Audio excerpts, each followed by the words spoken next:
ঘরের শত্রু বিভীষণ এই কথাটি আমরা প্রায়ই কথায় কথায় ব্যবহার করে থাকি এবং আমরা প্রায় সকলেই এই কথাটি শুনেছি। কিন্তু কোথা থেকে এলো এই ঘরের শত্রু বিভীষণ কথাটি? প্রবাদটির সৃষ্টির মূলে রয়েছে মহাকাব্য রামায়ণ।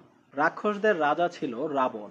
সেই রাবণেরই ছোট ভাই ছিল বিভীষণ।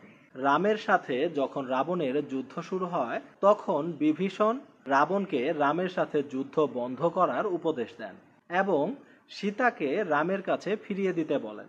কিন্তু রাবণ তাতে অসম্মত হয় এবং বিভীষণকে অপমান করে। তখন বিভীষণ বড় ভাই রাবণকে রেখেই লঙ্কা ত্যাগ করে রামের আশ্রয় গ্রহণ করেন। বিভীষণের এই কাজই বাংলা প্রবাদে নেতিবাচক রূপ লাভ করে। নিজের দেশ বা পরিবার বা প্রতিষ্ঠানের সর্বনাশকারী ব্যক্তিকে বোঝাতে ব্যবহৃত হয় ঘরের শত্রু বিভীষণ